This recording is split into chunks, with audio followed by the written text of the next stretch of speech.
Thanks for watching. Don't forget to like, comment, share and subscribe to Maulana Habibullah Rouhani Official.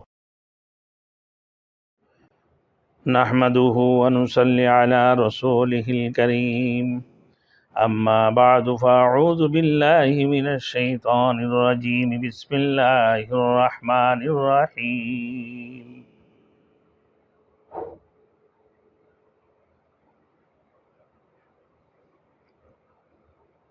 دائمی قبض، پیشاب میں رکاوٹ اور کسی کی پیشاب میں گردے میں پتھری ہو، ہمیشہ قبض ہوتا ہے،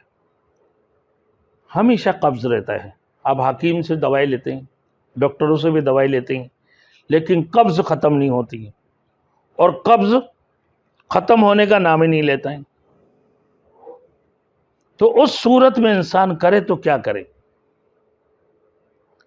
کیونکہ قبض تمام بیماریوں کی جڑ ہے، اور اگر کسی کی پیشاب میں رکاوٹ ہو جائے، پیشاب نہ آتا ہو، اس کے لیے اس کو نظر آتا ہے کہ یہ تو قیامت صغریٰ ہو گئی، بار بار پیشاب کے لیے جاتے ہیں پیشاب نہیں آتے، بار بار پیشاب کے لیے جاتے ہیں پیشاب نہیں آتے، گردے میں پتھری ہے، اس کی کسی نسوں میں پتھری پھنس گئے، اور ان صورتوں میں وہ پریشان ہیں۔ اب ڈاکٹر کے بھی جاتے ہیں، ڈاکٹر دیکھتے ہیں، الٹراساؤنڈ ہوتی ہیں، سی ٹی اسکین ہو رہے ہوتی ہیں، اور ہر قسم کی چیزیں ہو رہے ہوتی ہیں۔ ان صورتوں میں یہ آیات روزانہ زعفران سے کر مریض کو نہارمو اس طرح پلائیں کہ پہلے دن ایک گلاس یہ آیات کو زعفران یعنی زعفران عرق گلاب میں بھگوائیں، ایسے انداز سے بھگوائیں کہ وہ روشنائی بن جائے، اتنا نہیں کہ زیادہ پانی ڈالا۔ مثال کے طور پر ایک مشا زعفران کے اندر ایک ڈھکن پانی ڈالیں اور اسی سے یہ آیاتیں لکھیں، تو پہلے دن ایک گلاس، دوسرے دن 2 گلاس، اسی طریقے سے چوتھے دن 4 گلاس، تیسرے دن 3 گلاس، چوتھے دن 4 گلاس، پھر چند دنوں تک 4 گلاس نہارمو پانی پلاتے رہیں۔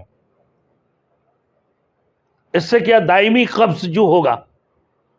ایک قبض کی بیماری، واش روم میں بیٹھے ہوئے قبض ہے، ارے آدھا گھنٹہ میں پیچھے سے دروازہ ٹھکٹھکا رہا ہے، اگر کہیں ایسے مارکیٹوں میں اگر چلے گئے آپ اور پیچھے اگر کسی مسجد میں پہنچ گئے تو بھائی دروازہ ٹھکٹھکا کے خادم لوگ دروازہ ٹھکٹھکا کے پیٹ کے نکال رہے ہوتے ہیں،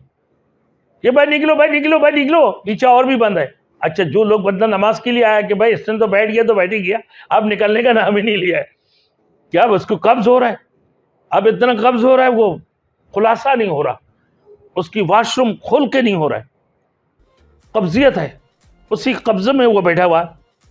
یا پیشاب میں رکاوٹ ہے، وہ پیشاب آ ہی نہیں رہے، آ رہا ہے، وہ لگیں گے کہ پیشاب آئیں گے، پیشاب کریں گے، لیکن وہ پتھری کی وجہ ہو سکتا ہے۔ اب ان صورتوں میں انشاءاللہ پتھریاں رضا ہو کر نکل جائیں گے، پتھریاں ٹکڑے ہو کر نکل جائیں گے، آپ کی دوائیں کی بھی ضرورت نہیں ہوگا اگر یہ عمل یقین کے ساتھ آپ کریں گے۔ لیکن پہلے دن 1 گلاس، دوسرے دن 2 گلاس نہ، اسی طرح تیسرے دن 3 گلاس، چوتھے دن 4 گلاس، اور صبح نہارمو، پھر 4 گلاس، کم از کم نہ 1 ہفتہ 10 دن تک، 1 ہفتہ یا 11 دن تک آپ یہ جاری رکھیں، لیکن وہ مشق نہیں ملتا آپ کو، زعفران اور عرق گلاب سے ملا کر یہ لکھ کر پانی پیتے رہیں، انشاءاللہ تعالی 1 گلاس، 2 گلاس، پھر 3 گلاس، پھر 4 گلاس کو کنٹینیو 1 ہفتہ یا 11 دن تک رکھیں، اب قبض بھی ختم ہو جائیں گے، پیشاب میں رکاوٹ بھی دور ہو جائیں گے، پھر جو پتھری گردے کے اندر اگر ہو گیا وہ پتھری خود بخود رضا ہو کر نکل جائیں گے، پیشاب میں رکاوٹ نہیں ہوگا۔ وہ آیات یہ ہے، آپ سن لیں، وَبُسَّتِ الْجِبَالُ بَسًّا فَكَانَتْ هَبَاءً مُنبَثًّا وَحُمِلَتِ الْأَرْضُ وَالْجِبَالُ فَدُكَّتَا دَكَّةً وَاحِدَةً وَإِذِ اسْتَسْقَىٰ مُوسَىٰ لِقَوْمِهِ فَقُلْنَا اضْرِب بِّعَصَاكَ الْحَجَرَ فَانفَجَرَتْ مِنْهُ اثْنَتَا عَشْرَةَ عَيْنًا، یہ ہے، یہ آیات لکھیں، پھر دوبارہ میں سنا رہا ہوں، سن لیں، وَبُسَّتِ الْجِبَالُ بَسًّا فَكَانَتْ هَبَاءً مُنبَثًّا وَحُمِلَتِ الْأَرْضُ وَالْجِبَالُ فَدُكَّتَا دَكَّةً وَاحِدَةً